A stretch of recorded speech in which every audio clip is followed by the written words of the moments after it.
Shalom, Rab Shmuel. Muchas gracias por estar con nosotros.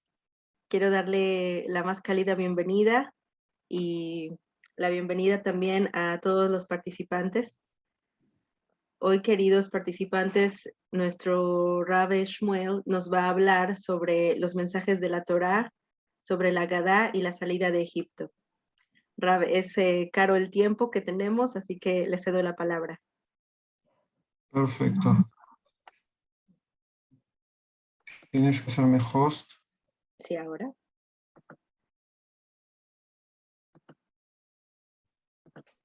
Bakasha.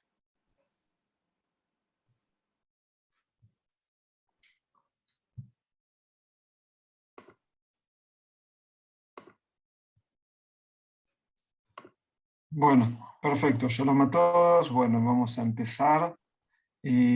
Top. Estamos solo unos días antes de Pesaj, entonces vamos a estudiar un poco cosas relacionadas al tema.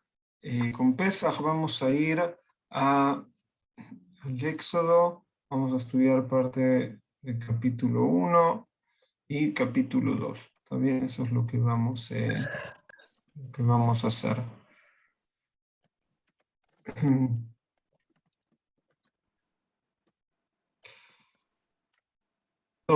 Acá podemos ver un poco lo que fue el desarrollo, ¿está bien? El desarrollo de lo que sucedió ahí en Egipto.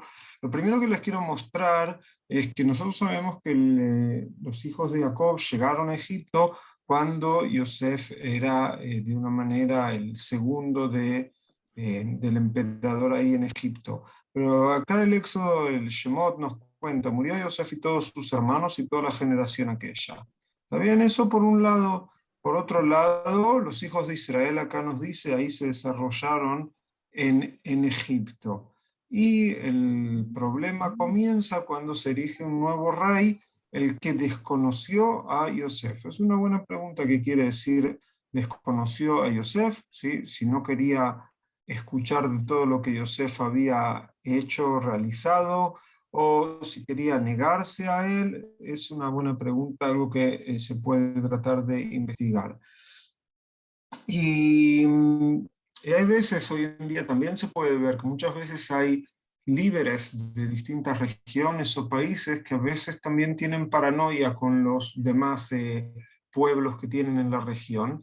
Entonces, lo primero que podemos llegar a hacer es cómo empieza la esclavitud, ¿no es cierto?, acá del pueblo de Israel, que en ese momento iban creciendo. Acá dice que el nuevo rey, el faraón, le dijo a su pueblo: he aquí que el pueblo de los hijos de Israel es numeroso y más fuerte que nosotros. Entonces, ¿qué es lo que él quería hacer? Él tenía miedo, sí, que en la época antigua, sobre todo, cuando alguien era fuerte, tal vez eso, ser fuerte, quería decir aprovecharse de la situación y subyugar al débil. Pero tal vez no podían pensar que había una posibilidad de ser fuerte y no tratar de subyugar al otro. Entonces lo que empieza acá Paró, empieza a decir, vamos, actuamos con astucia respecto a él, que no sea que sea creciente, y sería que cuando se diera una guerra se sumaría también él a nuestros adversarios. Entonces lo que él trata de pensar Paró es que puede haber un levantamiento contra él. Entonces lo que en un principio lo que empieza a hacer es, cuando la gente empieza a pensar en libertad o en revueltas, cuando tienen tiempo para pensar. Entonces, la primera propuesta era, bueno, hagamos de una manera de oprimirlo, que no tenga tiempo para otra cosa más que para poder respirar y preocuparse de las necesidades mínimas que tiene. Y entonces acá empiezan los trabajos forzados y las ciudades que iban a edificar, que eran Pitom y Ramsés, que eran las ciudades que el pueblo de Israel tenía que empezar a hacer para el emperador.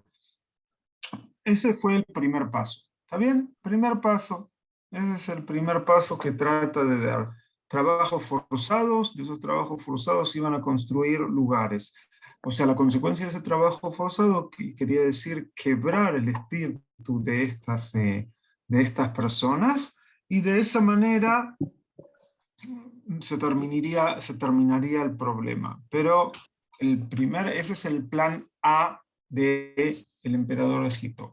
Pero el plan no le funcionó. Y acá nos dice el versículo 12, pero así como lo oprimían, así se acrecentaba y así se expandía. O sea, la opresión no hizo su efecto, sino que al contrario, los oprimían, se acrecentaban y se expandían. Entonces esto le causó mucha angustia a los egipcios a causa de los hijos de Israel. O sea, el plan fracasó. Ahora, ¿qué hacemos?, se preguntaron los egipcios. Primer punto. Dijeron, tal vez ahí se necesita una mano más dura. Entonces ahí empieza, hicieron servir a los egipcios, a los hijos de Israel con dureza, les amargaron sus vidas con trabajos duros y continúan los tipos de trabajo que les estaban dando, y eso fue el segundo plan. O sea, si el trabajo duro no es suficiente, que sea un trabajo aún más duro. Ese es segundo plan. Tercer plan es actuar con astucia y como un poco escondidas. ¿Por qué escondidas? Fíjense, acá dice que el rey de Egipto le dice a las parteras de las hebreas, cuando parteráis a las hebreas, habréis de mirar en el asiento de la parturienta, si fuera un niño, matadlo, y si fuera una niña, que viva. Todo el que de ustedes tuvo alguna vez un bebé, un niño pequeño en sus manos, sabe lo frágil que es, ¿no es cierto? Incluso cuando nace, incluso si le tocan la cabeza, no la tiene ni siquiera cerrada, ¿no es cierto? El cráneo todavía está abierto de un bebé, es algo muy, muy, muy frágil. Entonces, cuando una mujer está teniendo el parto, no está en condición de poder ver cómo está el bebé, qué le está pasando, ¿cierto? Eso es lo que le sucede. Entonces ahí lo que le pidió es que se aproveche, Aarón le dijo que se aprovechen las parteras de esa situación y que a los hombres los maten, porque si tenía miedo de una guerra y que se levanten contra él, generalmente son los hombres que iban a hacer algo así. Entonces eso es el tercer paso que quiere hacer Paró. El primero, esclavizar. Después una esclavización más dura. Tercero, una muerte, pero como que no se note. Por eso es la función de las parteras. Ahora, acá nos podemos hacer una muy interesante pregunta. Cuando tenemos un dilema de poder, ¿está bien? O sea, quién tiene el poder y a quién hay que escuchar? ¿A quién hay que prestarle atención? Y eso es lo que les pasó a estas parteras. Muchas veces en la vida nos puede pasar que tenemos todo tipo de gente que nos dice cosas y pueden ser, pueden ser que a veces nos piden cosas que son contradictorias unas a lo que nos piden otras personas que también tienen algún tipo de poder sobre nosotros. Entonces, por un lado estaba la orden del rey de Egipto, el emperador. Por otro lado, nos dice el pasuk 17, el versículo 17, empero temieron las parteras a Elohim y no obraron como les había hablado el rey de Egipto y dejaron vivir a los niños. ¿Está bien? Eso es lo primero, lo que vemos acá que hacen las parteras. O sea, tenemos una balanza, la balanza de los platillos. Por un lado, lo que pide Paró, que tiene su peso. Por otro lado, el temor a Dios y cuál es lo que es correcto hacer. Ahora, ¿qué problema podían llegar a tener estas parteras? Si no escuchaban a Dios, tal vez iban a tener un problema grande con Dios y con su propio, tal vez, su propio sentir interno de qué es lo que es correcto hacer en la vida. Y si iban a escuchar a Paró, iban a decir, pero hicimos algo que es totalmente injusto o que va en contra de la voluntad de Dios. Entonces ahí iba a estar por otro lado. Pero ellos, lo que pesa más en la balanza de platillos de estas parteras es lo que dice Dios y no lo que dice un rey. Ahora, en la época antigua, incluso hoy en día, cuando hay dictadores, ¿qué pasa cuando la gente no hace lo que los dictadores quieren o lo que los dictadores piden? En muchos países ya saben que automáticamente empiezan a perseguir a la gente que no va de acuerdo a lo que los dictadores quieren. El pasado los mocos. Que eso es lo que pasa, ¿no es cierto? Muchas veces en muchos lugares. Jaya, fíjate las personas que Raf, no están... no tengo chance de mutear a las personas. Si Yo por favor todos tampoco. pueden Ahí silenciar sus sí, micrófonos. ahí sí, ahí lo estoy haciendo yo. Muchas gracias, Raf, disculpe. Si alguno no... Ahí, eh, creo...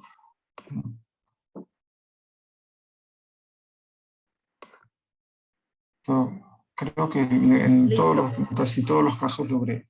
Pero no estoy seguro que todos. Continúo. Entonces, entonces lo que ahí sucedía es, dijimos que las parteras decidieron escuchar a Dios y no al emperador. Y les quiero mostrar acá algo. Tenemos, si vamos acá a la Inu Keholmin, que es una de las aplicaciones que tenemos para estudiar, y creo que estaba acá, lo que quería mostrarles. Sí. Fíjense acá lo que nos dice. Vamos a ponerlo un poquito más grande.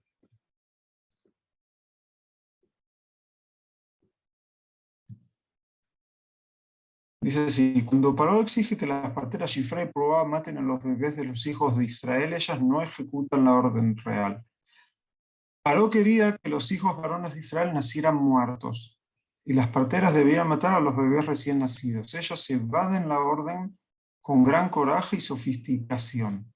¿Por qué es con sofisticación? Fíjense, cuando acá viene Paró y quiere pedir explicaciones, como nos dice acá, en el pasaje 18, convocó el rey de Egipto a las parteras y les dijo a ellas: ¿por qué habéis hecho esta cosa? Habéis dejado vivir a los niños. O sea, ellas tenían que dar explicaciones. ¿Qué es la explicación que ellas dan?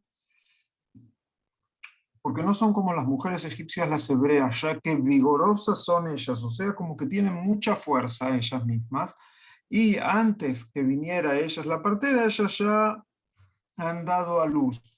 Entonces la explicación que ellas están dando es: nosotros no tenemos ya lo que hacer, cuando llegamos a ellas ya tuvieron los hijos. Acá, ¿no es cierto? Nos dice, además de esa, ellos evaden la orden con gran coraje y sofisticación, en base a lo que le dicen a Paró, ¿está bien? Ahora, de ese modo ellas mismas salvan a los bebés de los hijos de Israel. Fíjense esta imagen, este dibujo, como nos muestra una realidad, ¿no es cierto? Que a veces cuando hay órdenes desde arriba, hay mucha gente que decide como bajar la cabeza y aceptar lo que se dice. Pero a veces hay alguien que va erguido y va para el otro lado de lo que va toda la sociedad. Que eso es en parte tal vez de lo que hicieron estas parteras. Y acá se nos pregunta si acaso alguna vez nos pasó que sí, que nos opusimos con coraje a una instrucción que recibimos y actuamos de acuerdo a nuestra conciencia. O después nos dice: ¿acaso conocen otros hechos de la historia en los cuales las personas se opusieron a un gobierno con coraje o sofisticación, aún poniendo en riesgo sus vidas? Entonces podemos ver que tal vez la Torá nos está enseñando el primer caso, por lo menos, que tengamos un testimonio de que gente desafió el poder. Fue lo que hicieron Shifra y Puah. O sea, nos enseñaron que cuando tenemos los valores de Dios y los valores del poder, lo que tiene que pesar más son los valores de Dios. Algo que Yosef también en cierto momento, cuando la esposa de Potifar quiere hacer una transgresión con él también dice: ¿cómo voy a hacer algo así y voy a pecarle a Dios? Pero eso no era una orden de un gobierno, sino era como una transgresión que alguien le pedía hacer, o sea que en el peso de la transgresión y lo que eran ellos, pero acá está en contra de salir contra el gobierno, y es una lección muy linda que podemos ahí aprender. Lo primero que aprendemos de Shifra y Pua. Está bien, ahora Paró pasa a paso cuarto de su plan. Está bien. O sea, en el momento que Paró ve que esto tampoco le funciona, entonces lo que Paró ahí decide hacer es ir ya a no esconderse con sus intenciones y porque hacía lo que hacía con el pueblo de Israel. Fíjense lo que nos dice acá: ordenó Paró a todo su pueblo diciendo: todo niño nacido al río Nilo habréis de arrojarlo, pero toda niña habréis de dejar vivir. Entonces ahí ya va al choque. Ahí va el choque. ¿Entienden? ¿Qué madre o qué padre pueden quedarse de brazos cruzados cuando le vienen a sacar a sus bebés recién nacidos para tirarlos al río? ¿Entienden que cuando lo que les había dicho las parteras era para tratar de evitar eso?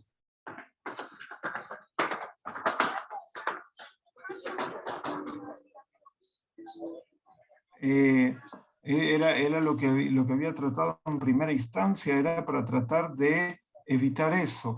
Ahora lo que va a suceder es el choque directo con el pueblo de Israel. Eso es lo que manda en este momento hacer Paró. También este es el primer capítulo del Éxodo. O sea, todos los intentos de Paró en distintos pasos. Por otro lado, vemos a estas mujeres cómo actuaron. Si pasamos al capítulo 2,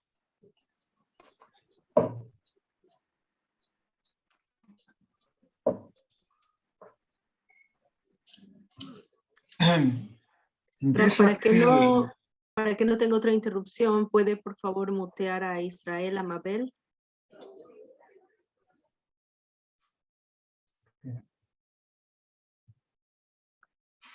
No sé, no veo.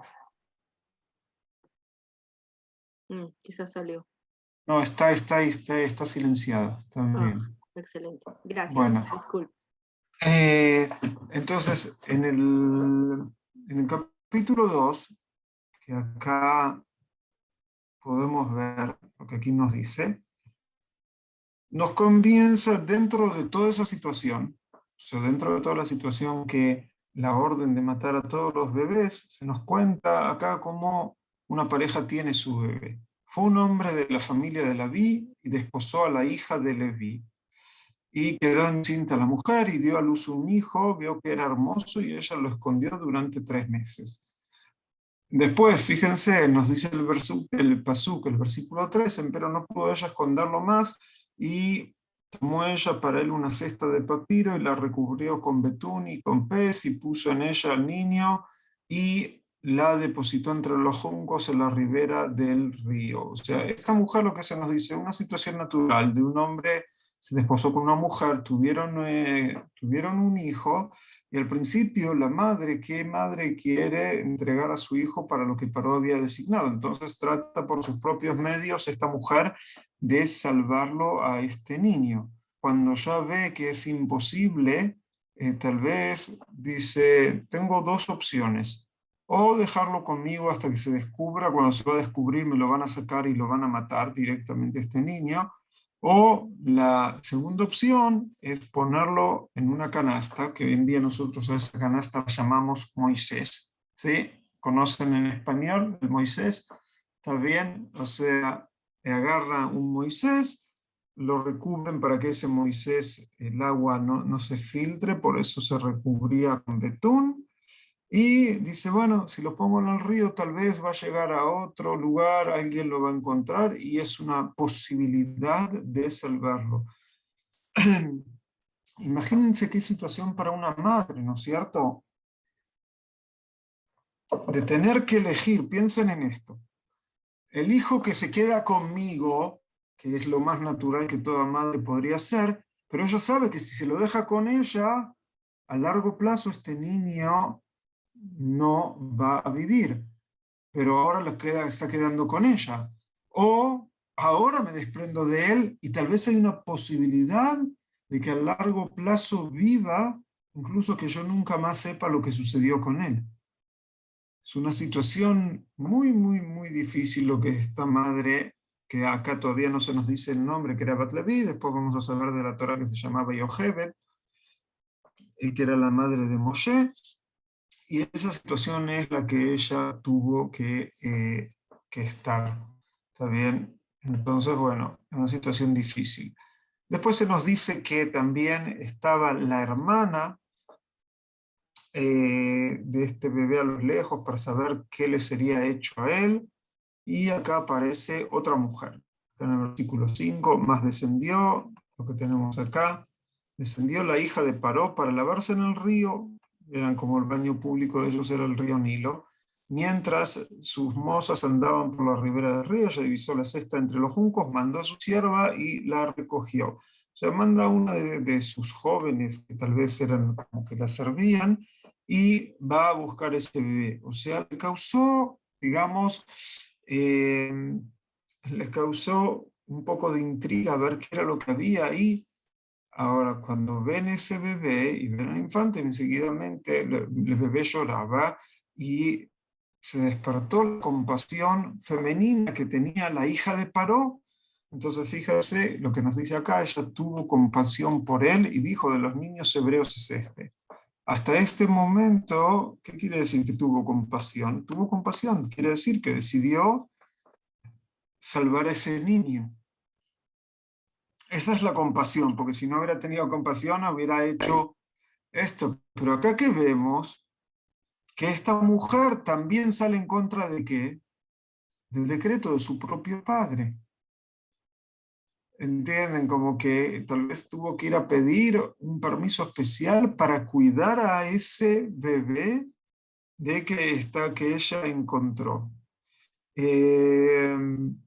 Después acá dice que se ve que la hermana de Moshe estaba como cerca, porque antes leímos que ella quedó viendo qué era lo que le iba pasando a su hermano. Se ve que siguió con la vista o siguió donde iba Moisés, y cuando vio que la hija de Paró lo agarró y se le acercó y le ofreció llamar a una mujer nodriza para que mamante a este niño.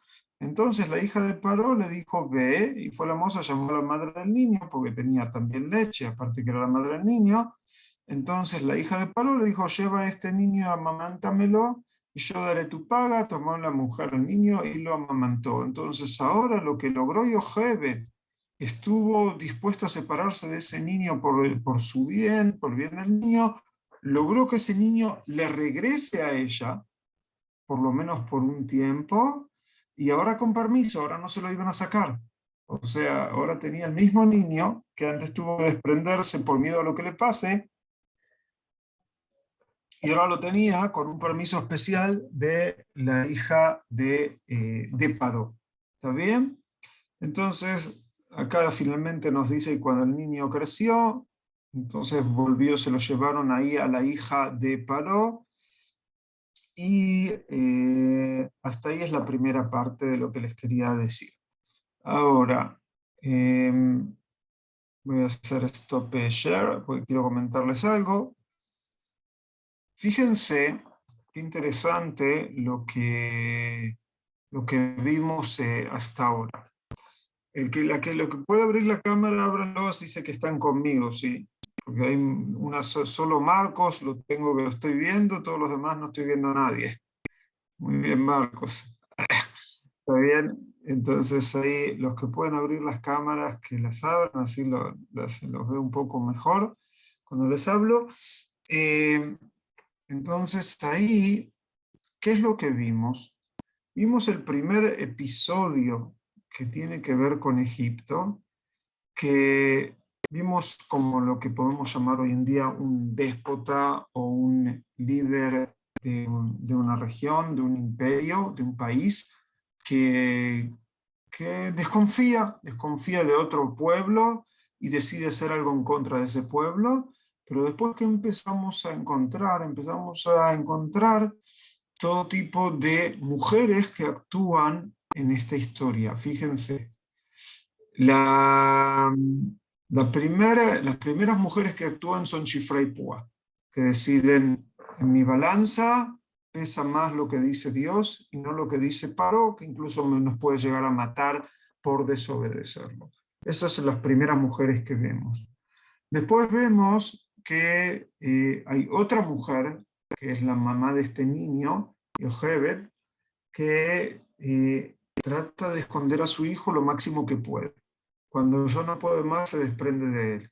Después vemos que hay una hermana que trata de mirar qué es lo que está pasando, dónde está yendo ese niño. Hay una hija de un rey que también tiene su compasión, tal vez de mujer, hacia un niño y decide salvarlo. Y eso es el entorno en el cual van a pasar los primeros años de Moshe. O sea, la primera salvación de Moshe es únicamente gracias a mujeres. Nuestros sabios nos dicen que Bishut Nashim Tzadkaniot Nigalu Abotenu Mimitzrayim. ¿Sí? Que una de las cosas que logró hacer que nuestros antepasados se liberen de Egipto fue gracias a mujeres justas. Incluso cuando fueron a construir el Mishkan, que es el santuario, que en un principio estaba en el desierto, y habían hecho como un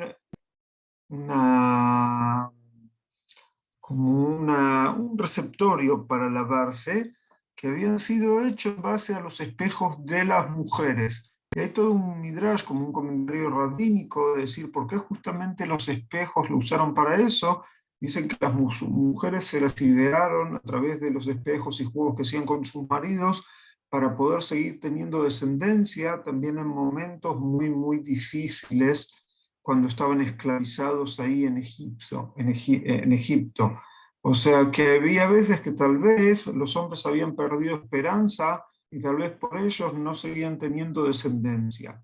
Hay otro comentario rabínico, que es otro midrash, que dice que cuando el padre de Moshe, Amram, había escuchado, vio este decreto que todos los niños que iban a nacer tenían que morir, entonces hay quien dice que él dijo, bueno,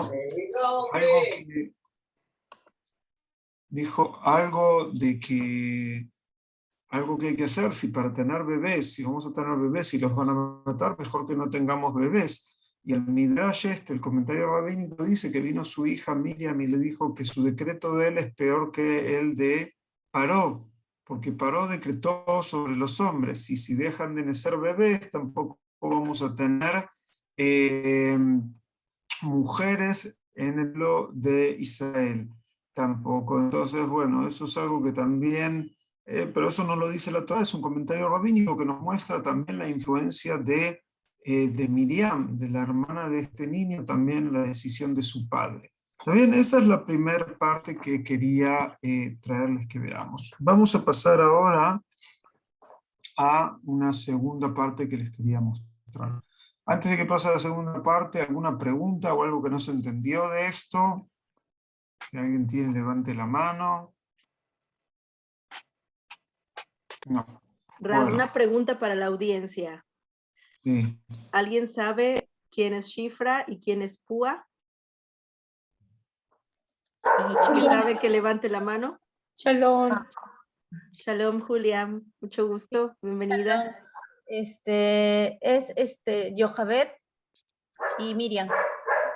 Sí. ¿Y quién de ellas, quién es Shifra y quién es Púa? Shifra es Yojavet. Muy bien. Raf, ¿qué dice? Digo que no está escrito en la Torá que eran Shifra y Pua, Yochebet y Miriam, sino que es una propuesta rabínica. Es más, si vamos a los versículos, y les voy a mostrar en hebreo, de cómo puede ser que esto no se, a veces puede ser que sea difícil de entenderlo. Vamos a volver acá al capítulo 1. Que fíjense, las traducciones son una interpretación. Voy acá al hebreo, ¿está bien? Les voy a poner lo mismo que leímos en hebreo. Entonces acá tenemos el texto en hebreo. Este también es un ejercicio para que ustedes puedan mirar cómo usar la plataforma y fuera del marco de la clase, ustedes solos puedan ir y visitar y estudiar de la fuente. Acá está, fíjense, el versículo 15 nos dice así. Vayomer Melech Mitzrayim, dijo el rey de Egipto, la meyaldot a ibriot, a las parteras, las hebreas, se podría decir. La pregunta acá que podemos hacer, después dicen que una se llamaba Shifra y la otra Puá. La pregunta que hay que hacer es qué significan las parteras de las hebreas. Si las parteras de las hebreas eran mujeres que no pertenecían a lo que sería el grupo de los hebreos, de los Ibrim, o si eran parteras hebreas que ellas mismas también eran hebreas. ¿Entienden? Por eso está en lo que puede llegar a ser la confusión o también el posible comentario. Ahora, cuando pasamos a la traducción, a veces la traducción tiene que tomar una posición. ¿Entienden? Entonces, acá dice, fíjense cómo está la traducción acá, nos dice en forma muy clara. Dijo el rey de Egipto a las parteras de las hebreas. ¿Entienden? Si hoy en día, por ejemplo, hoy en día no se usa tanto el término ibrim, está bien, hebreo, pero se usa el término judías, judío. Entonces, sería raro si yo estoy hablando de parteras que son judías, y si yo voy a decir las parteras de las judías, ¿qué son las parteras mismas? ¿No son ellas mismas también judías?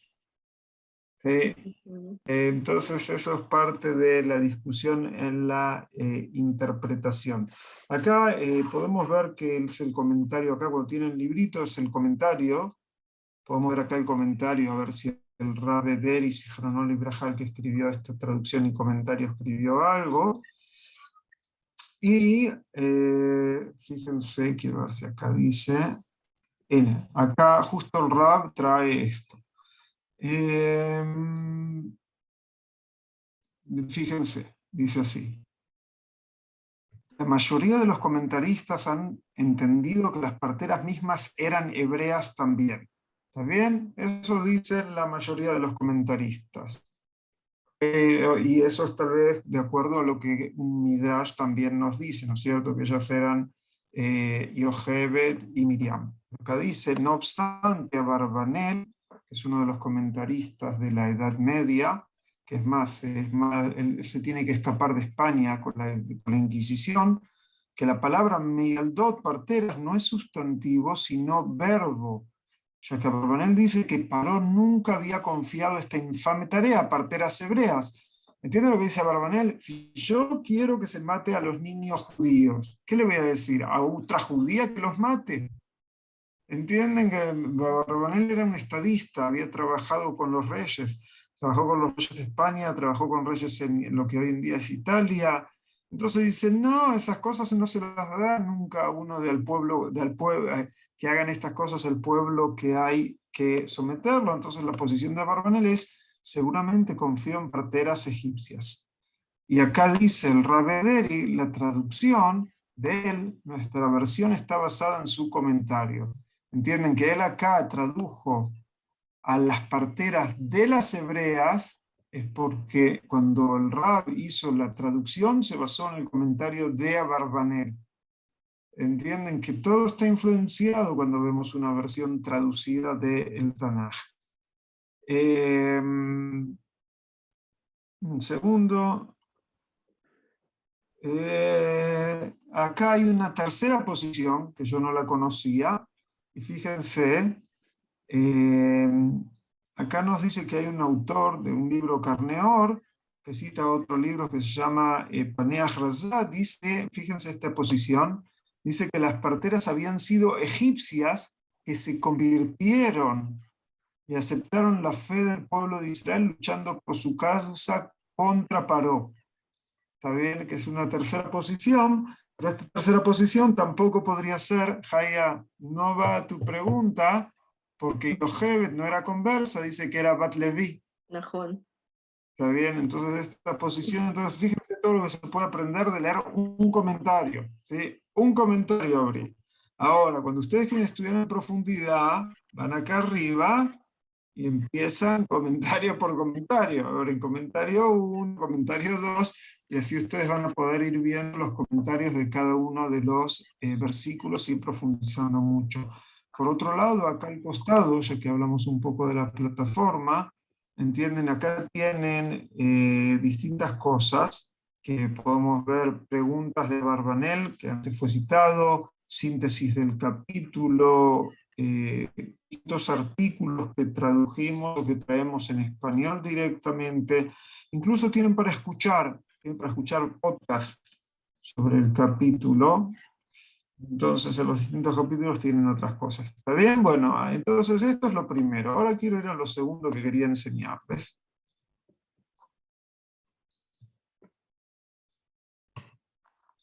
Lo segundo que quería enseñarles está acá, en el capítulo 2, porque hasta ahora, ¿qué aprendimos?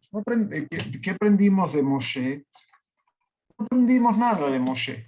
Aprendimos lo que hicieron con Moshe, que lo escondieron, que lo pusieron en el canasto, que lo sacaron del canasto, que se lo dieron a la mujer, que lo devolvieron.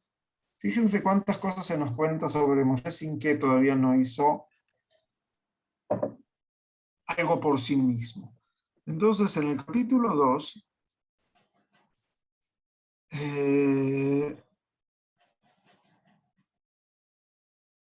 acá es cuando empieza Moshe. Y ocurrió en aquellos días que había crecido Moshe y salió a sus hermanos y observó sus trabajos forzados. ¿Está bien? Lo primero que aprendemos de acá, además de salir del palacio y de su zona de confort, es que los considera sus hermanos. ¿Está bien? De alguna manera él tal vez sabía eso. Y imagínense, la persona que nace en el palacio piensa que está todo bien donde él está, sale y ve trabajos forzados. De repente ven lo que la gente hace por las órdenes de Paró. Y vio a un hombre egipcio que pegaba a un hombre hebreo de sus hermanos. ¿Está bien? Eso es lo primero. Entonces, lo que hace Moshe, dice, se tornó hacia acá y hacia allá. Y vio que no había hombre alguno. Una hermosa pregunta es, ¿qué significa? Ve que se estaba golpeando una persona, ¿no es cierto? Como nos dice acá el versículo 11, que es lo que nos dice acá.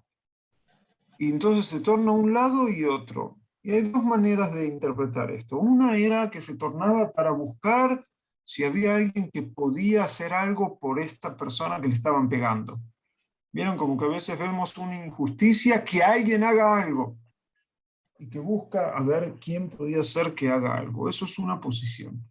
Otra posición es, Moshe, decidió hacer algo, simplemente quería ver que nadie lo estaba viendo, ¿entienden? Que nadie lo iba a agarrar en lo que él iba a hacer. Entonces, bueno, vio que no había nadie, entonces, ¿qué fue? Batió al egipcio y lo ocultó en la arena. O sea, de una manera, le golpeó de una manera que lo mató al egipcio. ¿Está bien? Pero hay dos maneras de cómo interpretar esto, ¿no es cierto? Moshe fue primero corriendo, o Moshe quiso hacer algo solo si no lo veían, o buscaba a otra persona que lo haga. Fue las posiciones de interpretación que vimos.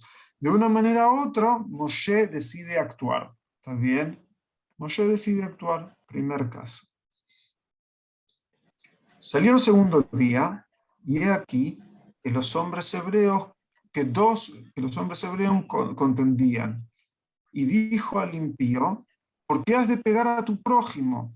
¿Entienden? O sea, estaban dos personas ahí peleando, y ve a uno que está así ya con la mano preparado para golpear, y Moshe le va a decir por qué quería golpear a su prójimo. Entonces, a la persona que Moshe le habló,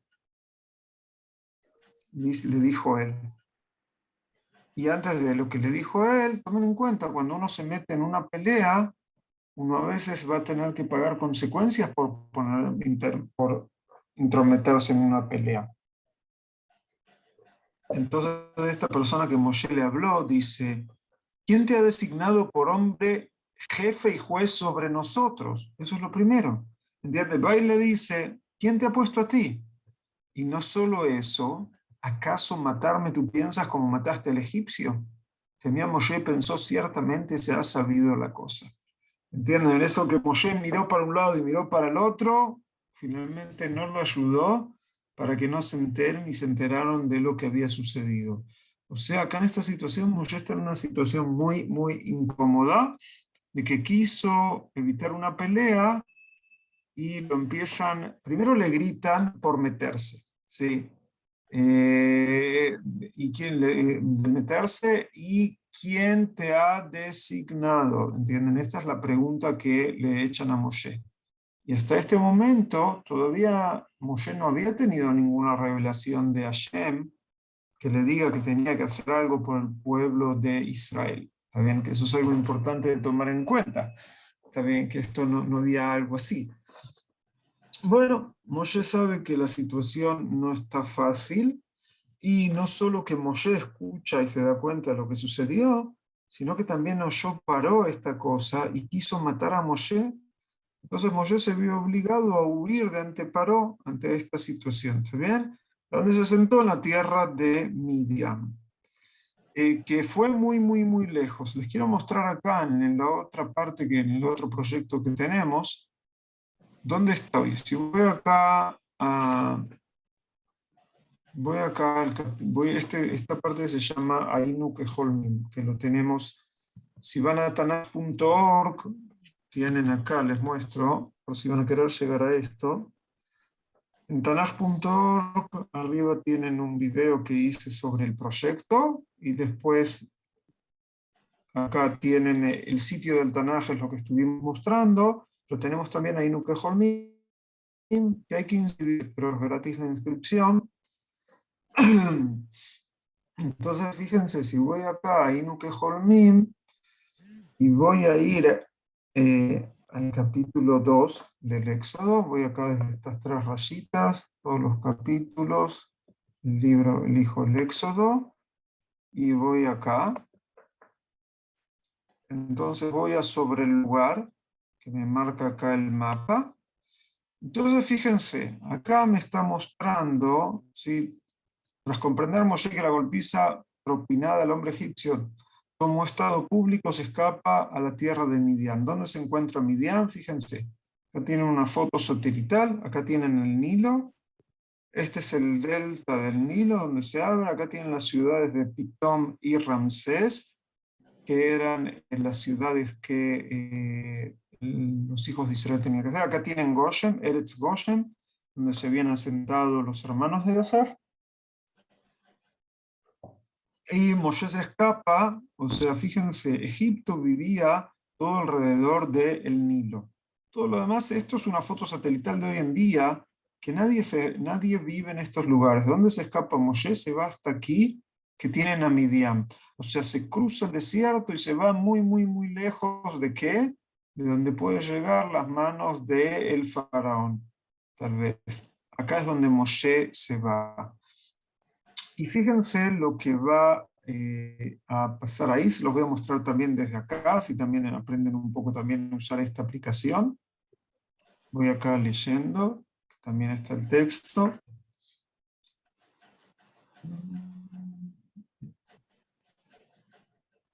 Fíjense, vamos acá.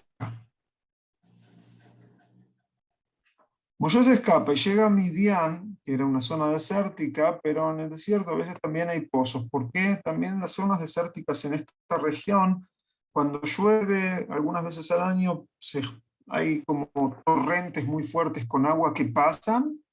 Y si hay pozos, a veces puede ser que allí quede agua. Entonces Moshe cuando llegó se quedó a la vera del pozo. ¿Está bien? Entonces ahí, a la vera del pozo, ¿qué es lo que va? Viene el sacerdote, se nos dice que el sacerdote de Midian tenía 7 hijas y ellas vinieron, sacaron agua del pozo y colmaron las pilas para brevar a las ovejas de su padre. Hasta ahí todo común, mujeres pastoras que van a dar de beber a sus ovejas.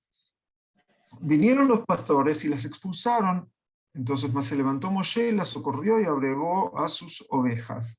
¿Está bien? Ahora, algo que podemos llegar a decir es, ¿qué es lo que trató de hacer Moshe?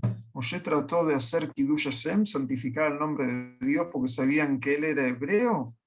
La respuesta es no, porque fíjense, cuando el padre de ellas les pregunta qué les pasó, que que se apresuraron en venir hoy, fíjense lo que les dice el padre de estas mujeres, ellas les contestan: un hombre egipcio nos ha librado de mano de los pastores. O sea, ellos que se imaginaron, teníamos un problema con los pastores y ¿quiénes nos salvó?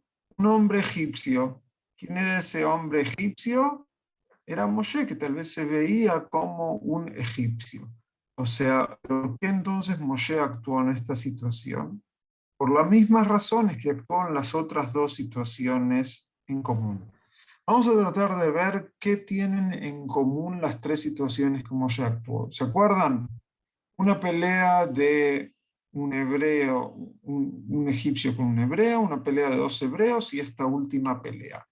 Acá se nos dice, acá en la parte de mis vivencias, nos traen el comentario, ya que hablamos tanto de mujeres en esta clase, de Nehama Leibovich, que fue una de las grandes comentaristas que vivió en el siglo pasado, en el siglo XX, murió hace 25 años, creo que ahora recordaron 25 años de su fallecimiento. Fue una de las grandes mujeres que enseñaron la Torá, principalmente en el Estado de Israel. Ella nació en Riga, pero bueno, vamos a ver lo que enseñó Nehama Leibovich. Fíjense lo que dice. En 3 ocasiones él se involucra en conflictos. 3 veces salva el oprimido de manos del opresor. ¿Está bien? Eso es lo primero que vemos que nos dice Nehama Leibovich. Y en las 3 se posiciona del lado de la justicia. Ahora, ¿por qué tenemos justamente estos 3 casos y no otros? Y dice así: y aquí que si solamente nos hubiera sido relatado el primer episodio, hubiéramos dudado. Solo el hecho de estar a la altura de la prueba en la segunda y tercera oportunidad nos dará la evidencia plena de la justicia experimentado. Ahora, antes de seguir con lo que dice Nehama Leibovich, les quiero traer una ecuación. ¿Está bien? Mírenme acá.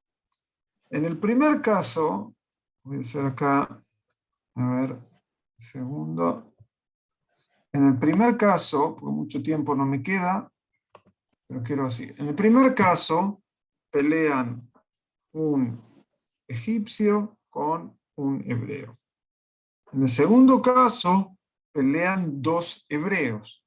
Entonces, uno que podría llegar a pensar, si solamente tenemos el primer caso y el segundo, que Moshe se mete solamente cuando hay peleas que personas del pueblo hebreo, del pueblo de Israel, están involucrados. O sea, el tercer caso, ¿qué nos enseña? El tercer caso nos enseña que Moshe también se intrometió en peleas cuando ni las hijas de Yitro eran del pueblo hebreo, ni los pastores que las molestaron eran del pueblo hebreo. O sea, lo que nos demuestra acá que Moshe peleaba ¿por qué? Moshe peleaba por la justicia. Eso era lo que Moshe peleaba. Y la persona que pelea por la justicia, incluso cuando él mismo se pone en peligro, porque estos pastores podrían haberlo atacado, de decir qué es lo que estás haciendo, como tal vez se tuvo que escapar también de Paró, solo aquel que está dispuesto a pelear por la justicia, incluso a pagar un precio personal muy alto, fue aquel que después va a ser elegido por Hashem para ser quien libere al pueblo de Israel, que va a tener el pueblo que, no sé si se acuerdan o si saben, que Abraham, Dios le dijo que una de las cosas por las que lo eligen, porque Dios sabe que va a enseñarles y va a darles el legado a sus hijos que tienen que hacer el Derech Hashem, el camino de Dios, que es hacer Tzedaká u Mishpat. También Tzedaká, que es justicia y equidad. Y equidad, eso es lo que le dice Dios a Abraham. Entonces Moshe que demuestra que es un digno descendiente ¿de quién? De Abraham. Porque busca justicia y equidad. Entonces el que es un digno descendiente de la primera persona que escuchó a Dios, que le dijo, Lech lejavete, puede ir a eso. Ahora algo muy, muy pequeño de la Agadá, los 4 minutos que me quedan. Si van a la Mishnah, y eso les puedo mostrar en otra página que yo hago, que es la página de Masuá, Ahí pueden encontrar la Mishnah en español, algunas Mishnayot en español. Entonces, si van acá a fuentes y van a la Mishnah en Masejet Psachim, al capítulo 4, disculpen, el capítulo 10, la Mishnah 4, ahí se nos dice que cuando empezamos a contar la Agadá de Pesach, lo que sucedió ahí en Pesach, al principio uno tiene que, dice en Ibrit, ¿sí? Matjil begnai umesayem be shevach. Acá la Mishnah, segundo, a ver si aquí encuentro. No, eso no importa. Que acá dice que cuando vamos a contar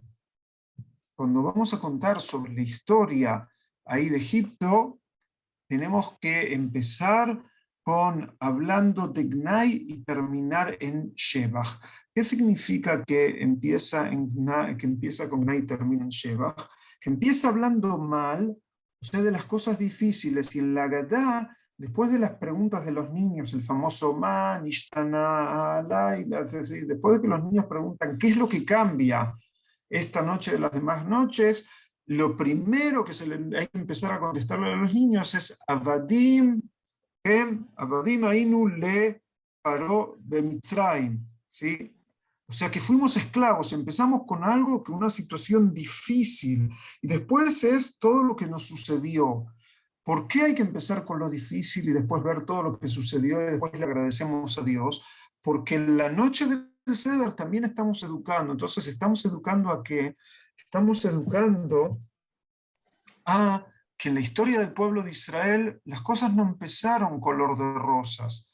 Las cosas a veces pueden verse muy difíciles, pero uno tiene que tener la esperanza, la tikvá, después que nos pase como les sucedió en la generación de Egipto, cuando ellos veían que tal vez todo estaba perdido y después tuvieron esperanza y pudieron seguir adelante. Eso es el principal mensaje cuando empiezo a contar la historia de Egipto, que eso puede también pasarnos hoy en día, de pensar que estamos en una situación muy difícil y muy mala, y esperamos la salvación de Hashem, que finalmente ella va a llegar, y ese es el mensaje de esperanza que también nos da la Agadá en base a lo que ahí sucedía. ¿Todo?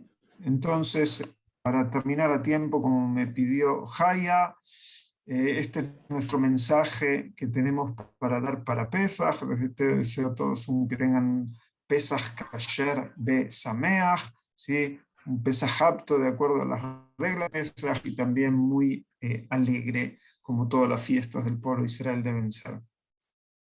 Rab, muchísimas gracias. Como siempre, no alcanzamos a estudiar tanto que quisiéramos, y usted realmente le quiero agradecer porque lo transmite de una manera muy linda, y yo personalmente lo quiero mucho, y creo que ahora nuestra audiencia también lo está comenzando a apreciar más. Besrat Hashem, tendremos más clases. El Rabe está aquí con nosotros apoyándonos en este proyecto y continuamos.